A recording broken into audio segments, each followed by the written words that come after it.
Subscribe करें और bell दबाएं ताकि कोई खबर रह न जाए।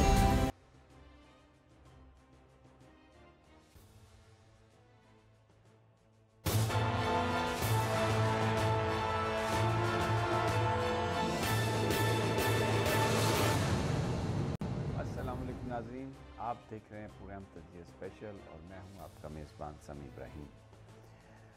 आज के इस प्रोग्राम में नाज़रीन दो तीन अहम मौज़ूआत हैं जिन पर हम बात करेंगे। एक तो सी पैक, अमेरिका और पाकिस्तान, बेसिकली ये लड़ाई अमेरिका और चाइना के दरमियान है, लेकिन क्योंकि सी पैक के बड़े बेनिफिशरी तो पाकिस्तानी होंगे तो एक अजीब गुफ्तगू शुरू की है और अमेरिका हमें भरपूर अंदाज में प्रेशर डालता हुआ नज़र आ रहा है पाकिस्तान पर कि वो किसी तरीके से सी पैक से जान छुड़ा ले। लेकिन पाकिस्तान के वज़ीर आज़म ने और पाकिस्तान की फ़ौज ने करारा जवाब दिया है चाइना को, अमेरिका को, और उन्हें ये कहा है कि सी पैक जो है वो पाकिस्तान की लाइफ लाइन है।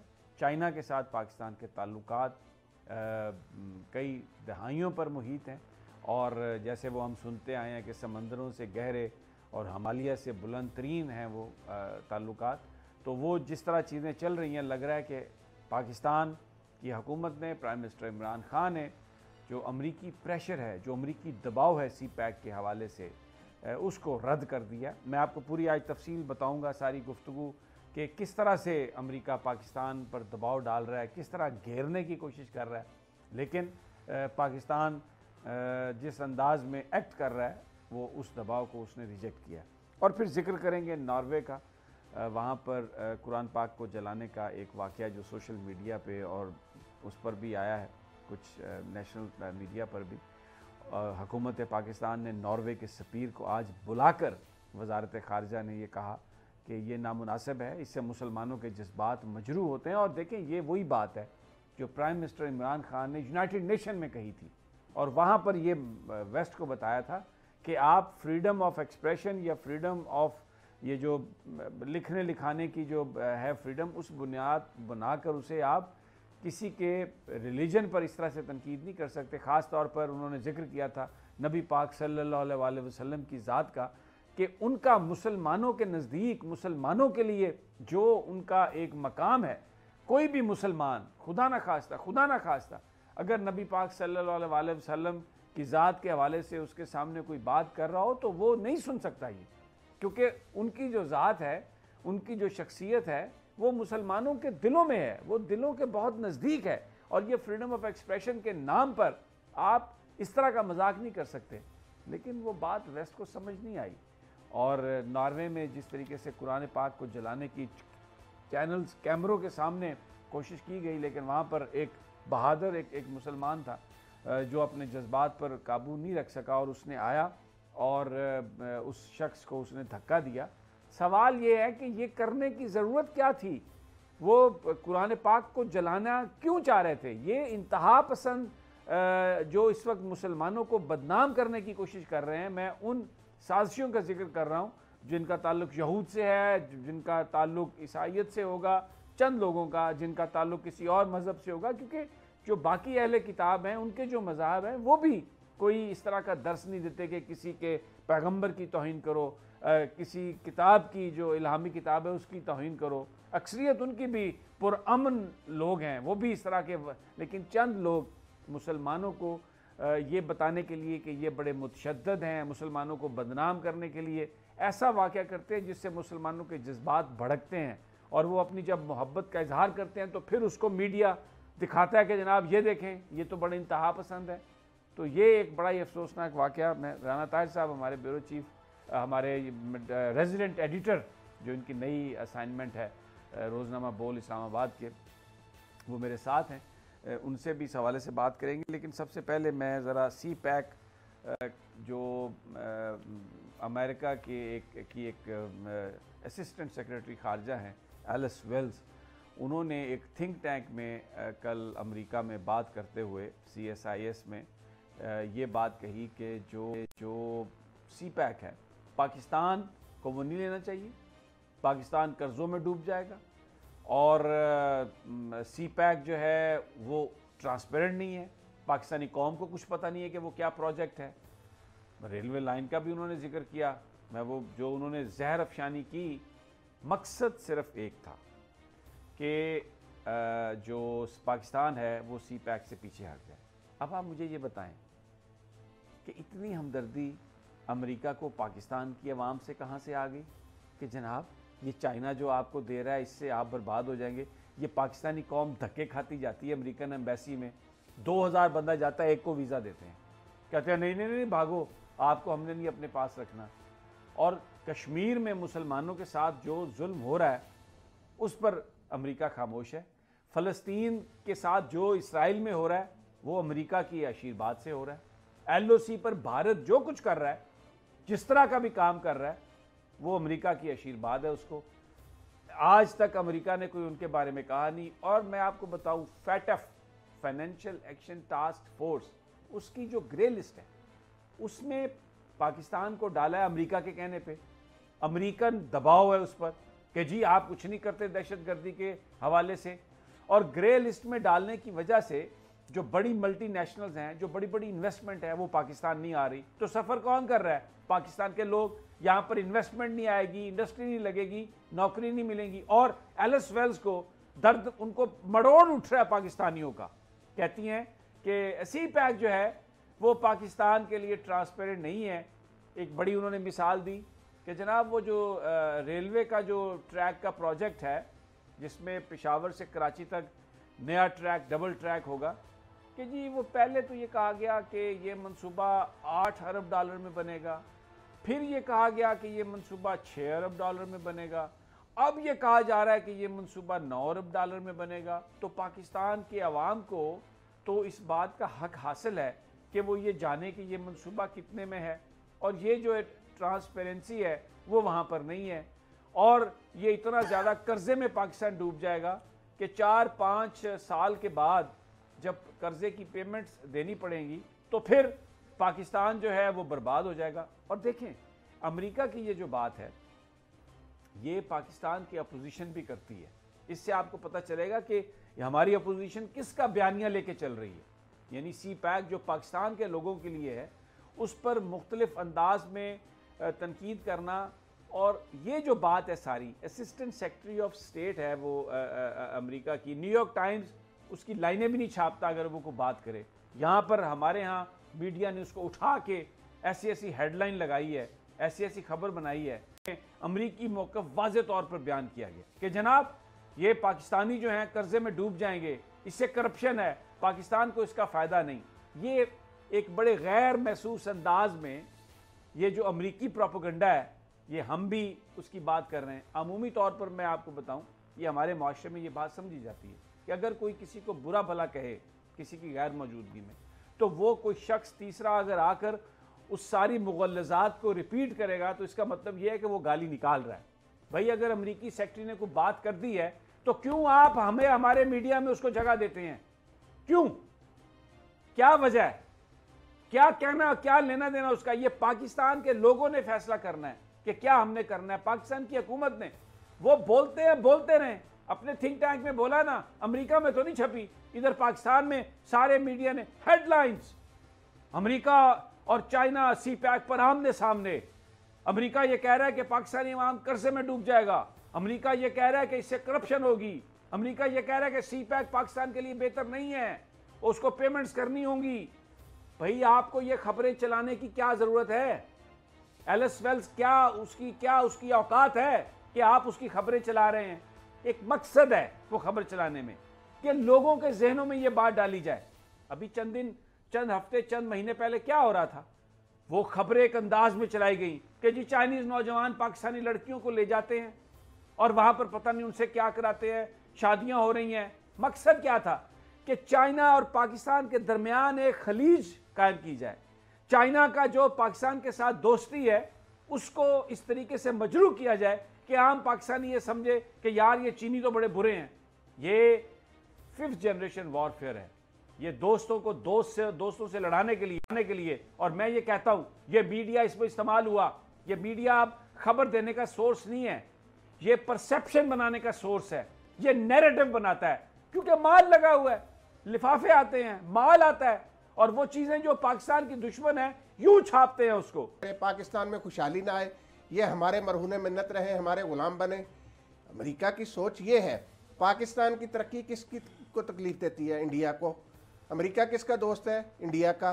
तो समी साहब, ये चाइना के हवाले से जो उन्होंने अमेरिकी असिस्टेंट सेक्रेटरी साहबा ने गुफ्तगू फरमाई है, उसका मकसद कोई पाकिस्तान से हमदर्दी नहीं है। वो जो बात आपने पहले कही है, ये पाकिस्तान में राय आमा को गुमराह करने की एक साजिश है कि अवाम के जहनों में पाकिस्तान के एक आजमूदा दोस्त चीन के हवाले से शकूक व शुबहात पैदा किए जाएं। और जब हमारे लोग मीडिया में उसका ये बयान छापते हैं तो साथ उनको हकायक भी बताएं कि ये किस मंसूबे के तहत, किस साजिश के तहत ये बयान दिया जा रहा है।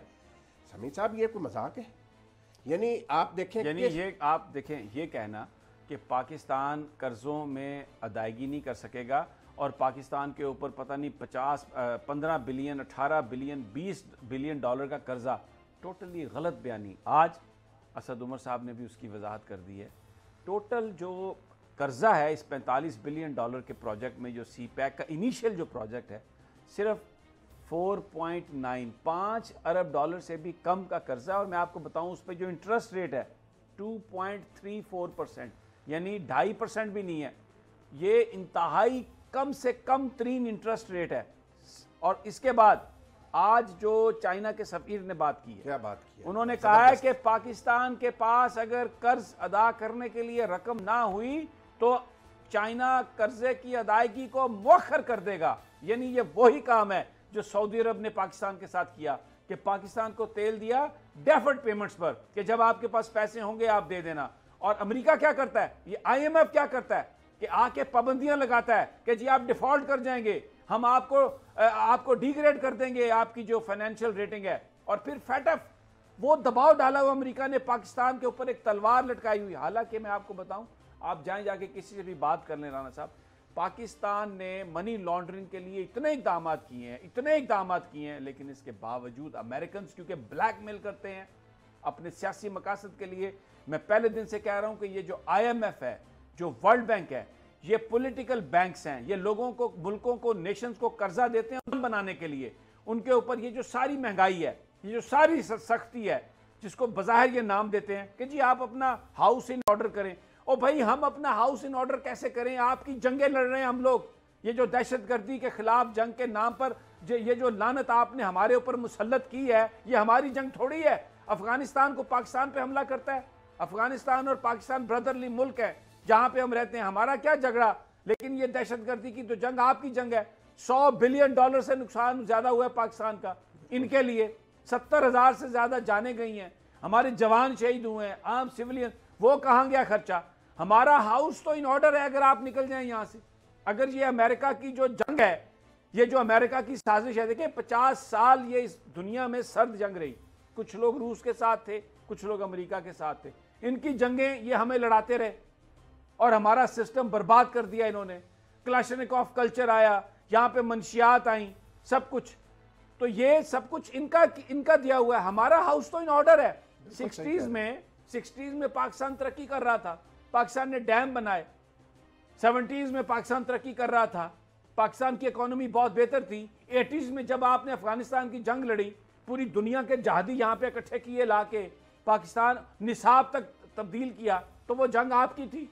इस हाउस को आउट ऑफ ऑर्डर तो आपने किया, अमेरिका ने किया, वेस्ट ने किया। अब हमें कहते हैं कि अपना हाउस इन ऑर्डर करो। IMF के जरिए, वर्ल्ड बैंक के जरिए पाकिस्तान के लोगों पर मुसीबत इन्होंने लाद दी है। लेकिन राना साहब, मैं आपको बताऊं, प्राइम मिनिस्टर इमरान खान ने क्या किया, पाकिस्तान की फौज ने क्या किया। जनरल आसिम सलीम बाजवा को उन्होंने बनाया, रिटायर्ड जनरल आसिम सलीम बाजवा को सी पैक अथॉरिटी का चेयरमैन। देखिए मैं आपको थोड़ी सी और हिस्ट्री दे दूं। 2015 से 14 से ये सी पैक अथॉरिटी जो है ना, ये इसकी समरी थी बनाने की, क्योंकि चाइना पाकिस्तान से ये कह रहा था कि आप एक बड़ी बॉडी बना दें, क्योंकि पाकिस्तान के अंदर सूबे वफाक के दरमियान बहुत सारी चीज़ों पर इख्तलाफ होता है। तो एक आप बॉडी बनाएं, एक अथॉरिटी बनाएं जो वो सूबों से, वफाक से वो डील करे, और वो जो प्रोजेक्ट हैं सी पैक के, वो कहीं पर ना रुकें। आपको पता है ये क्यों नहीं बनने दी सी पैक? क्योंकि सी पैक की गारंटी जो है वो पाकिस्तान फौज ने दी है, नवाज शरीफ साहब ने ये नहीं बनने दी। ये मेरे पास स्टोरी पड़ी है, ये खावर घुमन ने ये स्टोरी की थी, डॉन में छपी, तब भी ब्रीफिंग दी गई थी। और एहसन इकबाल साहब ने खावर घुमन को ये कहा था कि ट्रेटर है, क्योंकि ये फौज को क्यों नहीं आने देते थे, फौज माल नहीं बनाने देती, सीधा प्रोजेक्ट पे काम होती है। तो इन्होंने इसको इशू क्या दिया, ओ जी सिविलियन लीड रोल, हम फौज को हर काम में क्यों लेके आए। इसलिए ये जो बनाई है ऑरेंज ट्रेन, ये जो बनाई है मेट्रो बस, कितना इसमें माल बनाया इन्होंने, कितना महंगा बनाया, फौज ये नहीं करने देती। सी पैक चाइना के साथ गारंटी थी, सी पैक अथॉरिटी 4 साल इन्होंने नहीं बनने दी, चाइना के बार बार कहने पर नहीं बनने दी। अब प्राइम मिनिस्टर इमरान खान ने जुलाई में सी पैक अथॉरिटी बनाई, शायद उससे पहले इन्हीं दिनों। उसके बाद अब ये क्या हुआ, जब ये सारी अब अमेरिका की तरफ से प्रेशर आना शुरू हुआ, तो पाकिस्तान के प्राइम मिनिस्टर ने जनरल रिटायर्ड आसिम सलीम बाजवा, जो सदर्न कमांड के कोर कमांडर भी थे, DGIS PR भी रहे हैं, इससे पहले भी बड़ी अहम पोस्टिंग्स पे रहे हैं और एक बड़े दयानतदार ऑफिसर रहे हैं, वो उनको सी पैक अथॉरिटी का चेयरमैन बना दिया। सी पैक अथॉरिटी का चेयरमैन जनरल आसिम सलीम बाजवा को बनाया, अमेरिका को यह पैगाम दिया। अच्छा, और फिर दूसरा काम क्या किया, असद उमर साहब को बनाया वजीर प्लानिंग। राना साहब, असद उमर वो शख्स है जिसने IMF की शराइत के आगे झुकने से इनकार कर दिया था और ये वाज़े पैगाम दिया था कि उनको मंजूर नहीं है ये शराइत, पाकिस्तान की रियलिटीज़ के मुताबिक फैसले होंगे। अमेरिका खफा था, अमेरिका नाराज़ था। फिर असद उमर साहब से फाइनेंस मिनिस्ट्री वापस ली गई। प्राइम मिनिस्टर इमरान खान ने उनको बनाया प्लानिंग कमीशन का चेयरमैन, यानी मिनिस्टर बनाया वजारत प्लानिंग का। उसकी एक मैं आप वजह बता देता हूँ, ये अमेरिका का एक बड़ा तरीका वारदात है। वो यहाँ पर ट्रेनिंग के नाम पर हर महकमे से यहाँ पे हर साल लोगों को अमेरिका मंगवाते हैं, 1.5-2 महीने वहाँ पे रहते हैं, उनके साथ ट्रेनिंग करते हैं, उनके साथ दोस्तियाँ लगाते हैं और फिर उसके बाद अपने जो भी उनके मंसूबे होते हैं वो बताए बगैर बड़े गैर महसूस अंदाज में उसकी तरफ बढ़ते हैं। इन्होंने पाकिस्तान की ब्यूरोक्रेसी में जो भी लोग इनके साथी और दोस्त थे, उनके ज़रिए सी पैक प्रोजेक्ट्स की स्पीड को कम किया। खुसरो बख्तियार साहब को प्राइम मिनिस्टर ने तब्दील इसलिए किया कि वो जो सी पैक प्रोजेक्ट्स की जो रफ्तार थी वो उन्हें बताया गया कि वो ठीक नहीं है। बहुत सारे जो प्रोजेक्ट्स हैं, ये बिल्कुल एक अलग बात है कि असद उमर साहब आके, ज़ाहिर है कोई तनकीद नहीं करेंगे, वो उनके कैबिनेट के कुलीग हैं, वो ये बातें करेंगे कि हाँ जी सारा काम हो रहा था। लेकिन मैं आपको बता रहा हूँ, ये जो 2 बंदे लगाए गए हैं ना, असद उमर वज़ीर प्लानिंग और आसिम सलीम बाजवा सी पैक अथॉरिटी के चेयरमैन, क्योंकि प्लानिंग मिनिस्ट्री का भी बहुत अहम रोल है सी पैक में। ये एक मैसेज दिया अमेरिका को, ये एक पैगाम दिया पूरी दुनिया को कि सी पैक पाकिस्तान की लाइफ लाइन है, सी पैक पर किसी तरह का हम कंप्रोमाइज़ नहीं करेंगे। और आज और जो चाइनीज़ एम्बेसडर ने जो बात कही, उन्होंने कहा कि कोई करप्शन नहीं है, और फिर उन्होंने कहा कि ये जो तासुर अमेरिका दे रहा है कि यहाँ पर पाकिस्तान में मुलाजमतें नहीं होंगी सी पैक के लिए, 75,000 मुलाजमतें अभी सी पैक की हैं, 75,000 एम्प्लॉइज़। और उसके बाद अब पहले इंफ्रास्ट्रक्चर बना है, रोड इंफ्रास्ट्रक्चर, ये सी पैक का पहला मरहला था। अब कमर्शियल जोन्स बन रहे हैं, सनती जोन्स, जहाँ पर इंडस्ट्री सेटअप होगी, जहाँ पर वो जो इंडस्ट्री है उसमें लोग भी काम करेंगे और ये राहदारी को भी इस्तेमाल किया जाएगा और उससे पाकिस्तान को फ़ायदा होगा। मैं आपको एक दूसरी बात बड़ी मज़ेदार बता दूँ। सवाल वहाँ से एलिस वेल्स से क्या हुए कि जी ये बताइए, ये जो गवादर का जो लिंक होगा चाइना वेस्टर्न चाइना के साथ, उसको भारत को उसको भारत ये कहता है कि ये जो मिलिट्री रूट के तौर पर इस्तेमाल होगी, इससे चाइना मिलिट्री बिल्डअप करेगा और इंडिया जो है वो थ्रेटेंड है। तो एलिस वेल्स ने कहा हाँ जी, ये जो रूट है ये मिलिट्री के लिए भी इस्तेमाल होगा और पूरी दुनिया को इस पे कंसर्न है। ये है वो बात, जिसके लिए मर्जी इस्तेमाल करें, हमारा मुल्क है, हम जहाँ मर्जी करें। ये मामे लगते हैं इंडिया वाले, यही बात है, इंडिया वाले मामे लगते हैं और ये जो है अमेरिका वाले, ये फूफी के पुत्र हैं, ये चाचे हैं। कौन है ये? जब ये अपने देखे ना, ये पाकिस्तान पर सैंक्शंस लगाते हैं, पाकिस्तान पर पाबंदियां लगाते हैं, पाकिस्तान का नाम फैटअप से निकलने नहीं देते और अंडर प्रेशर रखते हैं। जब पाकिस्तान ने एटमी धमाके किए, इन्होंने कितनी पाबंदियां लगाई पाकिस्तान पर। इनको तो तकलीफ है कि पाकिस्तान अपनी समी साहब कौमी सलामती के हवाले से कोई भी इकदामात ना करे, इनका मरहून मिन्नत बना रहे। और जो आपने बात की ना जनरल आसम सलीम बाजवा साहब के हवाले से, शमी साहब वो वाक़तन चूँकि बलूचिस्तान का भी बड़ा दखल है ये CPEC में और वो वहाँ कोर कमांडर रहे हैं, तो मैं समझता हूँ ये वज़ीर आज़म का बहुत ज़बरदस्त फ़ैसला है। और इन सारे, और ये एहसन इकबाल साहब का जो आप जिक्र कर रहे थे, इनको तकलीफ़ क्या है शमी साहब? चाइना ने ये जो CPEC किया है ना, ये गलत कहते हैं कि जी कोई नवाज शरीफ की वजह से किया है। इस पर बहुत पहले से बात हो रही थी। मुझे याद है मैं चाइना गया था शौकत अजीज़ साहब के साथ, उस वक्त भी बात हो रही थी, आसिफ जरदारी के ज़माने में भी उस पर काम हो रहा था। और ये पाकिस्तानी फ़ौज की वजह से चाइना इस बात पर रज़ामंद हुआ जब पाक फ़ौज ने गारंटी दी। मैं यहाँ पर मुझे ब्रेक लेनी है। ब्रेक से जब हम वापस आते हैं तो मैं आपसे बात करूँगा कि ये जो CPEC का प्रोजेक्ट है, इसकी ममासलत पाकिस्तान के न्यूक्लियर प्रोग्राम से हम किस तरह कर सकते हैं। ये बड़ी आज एक अहम बात कही असद उमर साहब ने, और कुछ और मज़ीद फैक्ट्स, लेकिन एक छोटे से वक्त के बाद।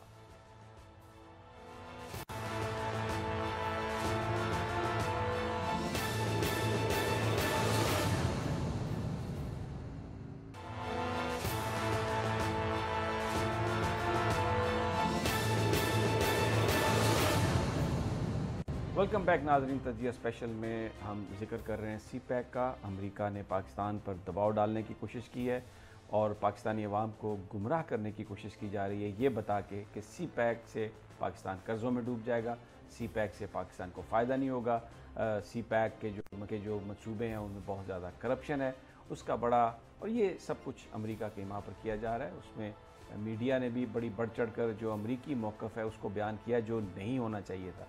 करारा जवाब दिया इमरान खान साहब ने।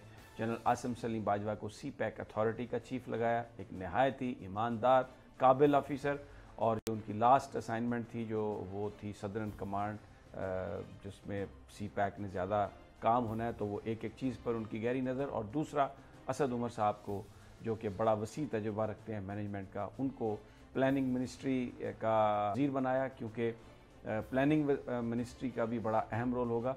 और ये दो अशखास को लगा के अमेरिका को करारा जवाब दिया प्राइम मिनिस्टर इमरान खान ने और पाकिस्तान की फ़ौज ने कि CPEC पाकिस्तान के लिए नहायत अहम है।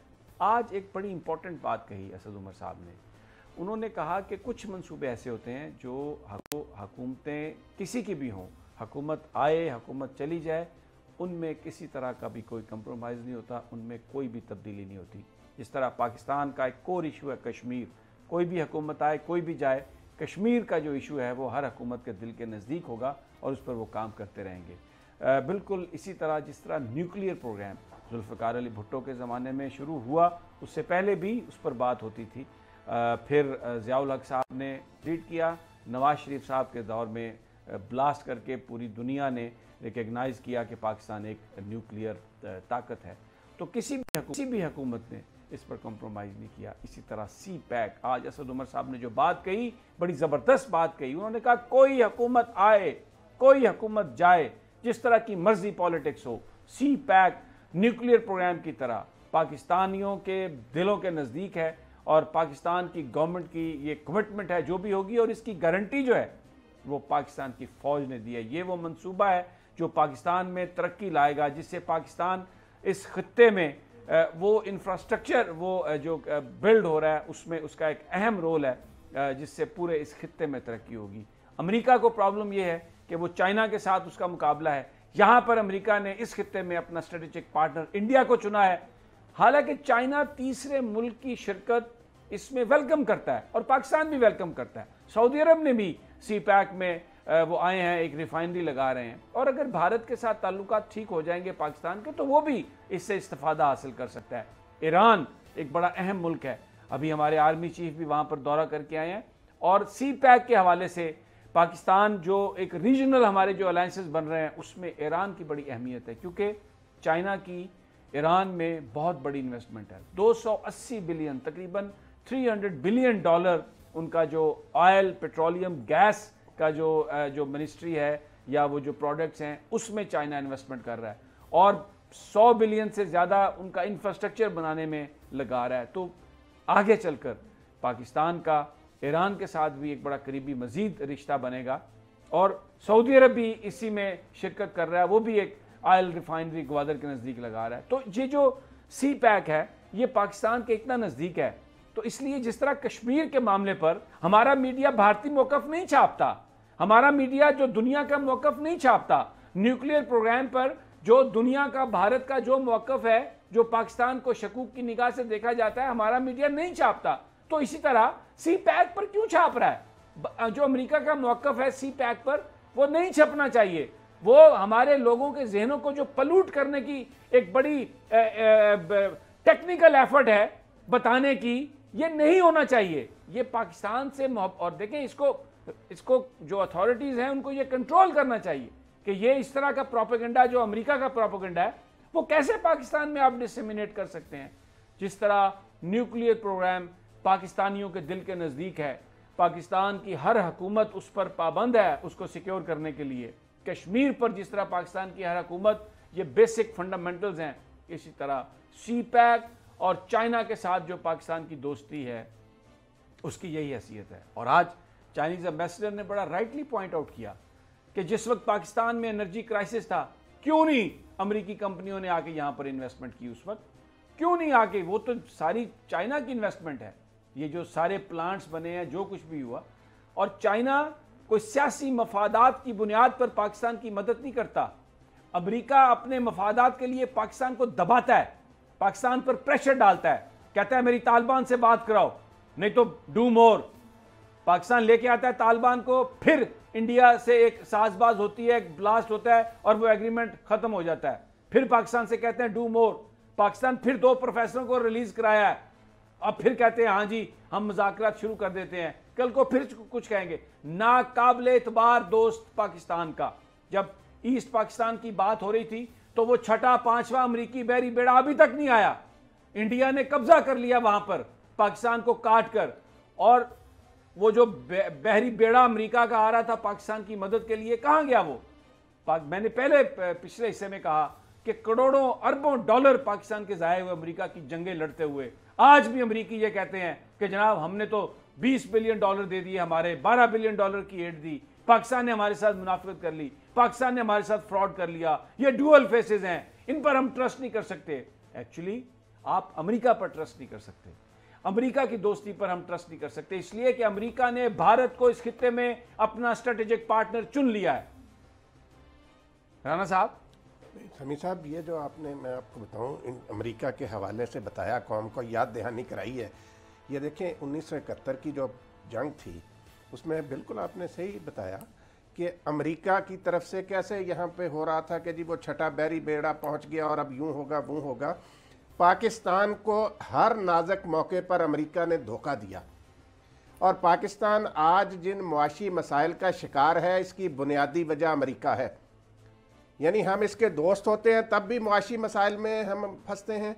जो आपने बताया, ये दहशतगर्दी के खिलाफ जंग की वजह से पाकिस्तान को जो अरबों डॉलर का नुकसान बर्दाश्त करना पड़ा, हमारी सड़कें बर्बाद हो गई, सारा कुछ हुआ, तो इसके बावजूद वो मानते नहीं हैं। और दूसरी तरफ चीन जो है, जो हर मौके पर, ये जब मकबूजा कश्मीर में वारदात की है मोदी ने, तो कौन पाकिस्तान के साथ खड़ा हुआ है? अवामी जमहूरिया चीन खुलकर सामने आया है। और ये फैटफ वैटफ के मामलात में भी कौन पाकिस्तान का साथ देता है? चाइना देता है। तो ये अमेरिका तो पाकिस्तान की पीठ में हमेशा छुरा घोंपता है। और आप देखें, ये समी साहब, यहाँ पे अमेरिकी एजेंट जो है ना पाकिस्तान में, वो मीडिया में भी मौजूद हैं, वो सियासतदानों में भी मौजूद हैं, और ये शरंगेज प्रोपेगेंडा इस किस्म का जो चाइना के खिलाफ है, इस पे क्यों नहीं बोल रहे ये लोग? बिल्कुल सही बात है। और राणा साहब देखें, हम ये जो अमेरिकन जो लोग हैं बहुत ज़्यादा चैरिटी देते हैं। आम जो अमरीकी है वो पाकिस्तानियों को पसंद करता है। जो अमेरिका में जो पाकिस्तानी रहते हैं उनके साथ उनकी बड़ी दोस्तियां हैं, उनके साथ कोई डिस्क्रिमिनेशन नहीं है। लेकिन जब बात होती है हुकूमत की, हम यहाँ पर बात कर रहे हैं जो व्हाइट हाउस क्या कर रहा है, स्टेट डिपार्टमेंट क्या कर रहा है, पेंटागन क्या कर रही है, अमेरिका की कांग्रेस क्या कर रही है, अमेरिका की सेनेट क्या कर रही है, उन्होंने हर मौके पर पाकिस्तान को दबाया। और मैं आपको ये बताऊं, ये जो भारत के जहाज पाकिस्तान के अंदर घुसे थे दहशतगर्दी करने के लिए, जिन्होंने बम गिराए थे और फिर बाद में पाकिस्तान ने गिराया उन जहाज़ों को, अगर अमरीकी मुशीर सलामती जॉन बोल्टन अजीत डोवल को ये ना कहता कि बिल्कुल आपका हक है जी, आप अपने सेल्फ डिफेंस में कुछ भी कर सकते हैं, तो ये वाकया ना होता। अमेरिका भारत को शय देता है पाकिस्तान के ऊपर हमला करने की, पाकिस्तान को दबाने पे। अगर आज मुझे ये बताइए, वो डोनाल्ड ट्रंप की मौजूदगी में कहा नरेंद्र मोदी ने ह्यूस्टन में, वहां पे डैलस में, टेक्सास में, कि देखें हमने मसला हल कर दिया और ये कश्मीर के साथ हमने ये कर दिया और अब वक्त आ गया। यानी वो पाकिस्तान को धमकी लगा रहा था और ये ट्रंप उस वक्त तालियां बजा रहा था। अब एलिस वेल्स के पेट में मरोड़ उठ रहे हैं कि वो कह रही है ये पाकिस्तानी अवाम के लिए बेहतर नहीं है। सी पैक पाकिस्तान के अवाम के लिए एक तोहफा है। चाइना की दोस्ती ने पाकिस्तान को हमेशा बचाया है। बच्चा बच्चा पाकिस्तान का ये जानता है राना साहब। और ये अमरीकी, और मुझे तो अफसोस है, ये मेरे सामने पड़े हुए हैं ये अखबार, ये क्या उनके प्रोपेगेंडा उनका चला रहे हैं। उनका प्रोपेगेंडा पहुंच जाता है। असल चीज क्या है, वही जो मैंने अर्ज की कि पाकिस्तानी अवाम के जहनों में शकूक व शुबहात पैदा करें। बात ये समी साहब, आप मुझे ये बताएं कि ये सारा कुछ जो कुछ हो रहा है, ये जो कहते हैं सी पैक जो है, इसका सबसे ज़्यादा फ़ायदा किसको है? पाकिस्तान को। तो अमेरिका जो है, इसको चीन से भी ज़्यादा तकलीफ पाकिस्तान की तरक्की की है। इसलिए वो एलिस वेल्स सब जो है ना, वो इस किस्म के आज उनके खिताबात जो थिंक टैंक्स में वो सामने आ रहे हैं और हमारा मीडिया जो है वो उनके लिए इस्तेमाल हो रहा है। बिल्कुल, ये बात बहरहाल लोगों को पता है। दूध का दूध, पानी का पानी हो चुका है। आज भी आप जाके सर्वे कराएं, 100 बंदों से पूछें तो उसमें 90% जो है वो चाइना के साथ खड़े हैं और चाइना को रिलायबल फ्रेंड समझते हैं, अमरीकी हुकूमत को अपना दोस्त नहीं समझते। अब जनाब, मैं वो जो नॉर्वे वाला जो वाक़या है, बड़ा अफसोसनाक राना साहब, ये आज़ादी सहाफ़त के नाम पर अभी आप वहाँ पर डेमोन्स्ट्रेशन है एंटी इस्लाम मज़हब के ख़िलाफ़, फिर वहाँ पर कुरान पाक को जलाने का वाक़या। यानी ये आप मुसलमानों के जज्बात कर रहे हैं। आप चाहते हैं कि कोई उसमें मुश्तिल हो के आके बात करे। और एक अच्छी जो बात हुई है, गवर्नमेंट ऑफ पाकिस्तान ने, वजारत ख़ारजा ने नॉर्वे के एम्बेसडर को बुलाया और उनसे कहा कि ये आप ना करें, इससे मुसलमानों के ख़ास तौर पर पाकिस्तानियों के जज्बात बहुत मुश्तिल होते हैं। इससे पहले भी आपको याद होगा कि वो डच एम्बेसडर को बुलाया था, वहाँ पर वो खाकों की नुमाइश हो रही थी। तो उस वक्त भी प्राइम मिनिस्टर इमरान खान की हिदायत पर, शायद किसी मगरबी मुल्क में ही था वो, आई थिंक डच था या डेनमार्क, मुझे ये याद नहीं है। तो शाह महमूद कुरैशी साहब ने सफ़ीर साहब से उनसे मुलाकात की और उस हुकूमत ने, आई अप्रीशिएट दैट, कि उस हुकूमत ने, उस यूरोपीय हुकूमत ने, वो या हॉलैंड की थी या डेनमार्क की थी, उन्होंने उस नुमाइश को कैंसिल किया। ये है वो सही इकदाम, क्योंकि चंद लोग होते हैं। अभी ये भी जो पूरा वेस्ट जो है, पूरा जो क्रिश्चियनिटी है या पूरी जो यहूदी हैं, वो कोई इस तरह के इंतहा पसंद नहीं है। कोई भी मज़हब जो है वो इंतहा पसंदी का दर्स नहीं देता। चंद लोग हैं, जिस तरह हमारे यहाँ भी चंद लोग इस्तेमाल करते हैं मज़हब का नाम और दहशत गर्दी पर उतर आते हैं, वो चंद लोग। लेकिन वहाँ की हुकूमत को इस बात की इजाज़त नहीं देनी चाहिए। आप वैसे वो अपना प्रचार करें, लेकिन आप किसी दूसरे की तौहीन करने के लिए आप उनकी मुक़द्दस किताब को आग लगाएं, या तौबा नौज़ुबिल्लाह आप नबी पाक सल्लल्लाहु अलैहि वसल्लम की ज़ात के हवाले से कोई बात करें। ये उन गवर्नमेंट्स को सेंसिटिविटी शो करनी चाहिए ताकि हालात काबू में रहें और इस तरह का मौका ही ना आए। समी साहब देखें, पाकिस्तान जो है ये इस्लामी जमहूरिया पाकिस्तान है।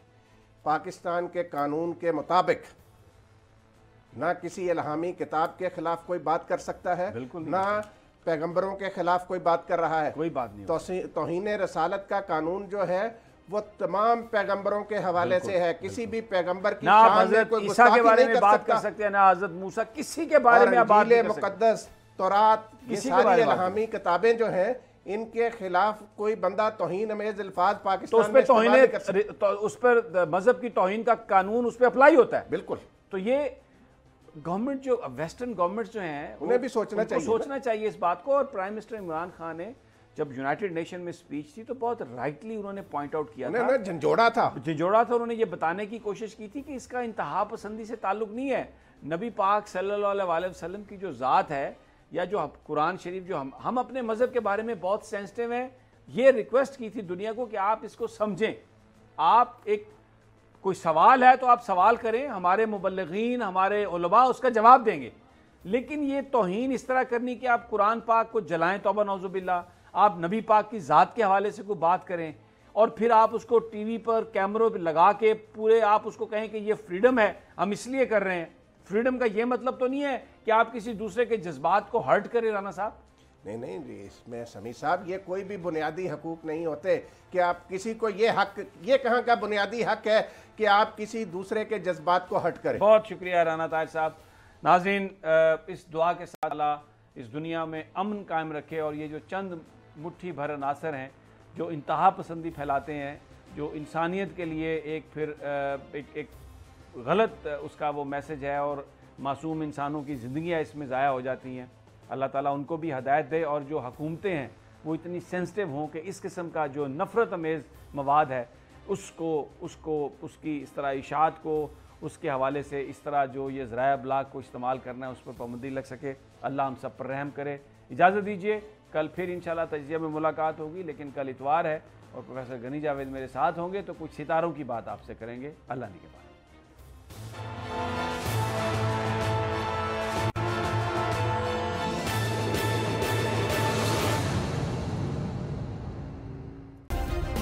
सब्सक्राइब करें और बेल दबाएं ताकि कोई खबर रह न जाए।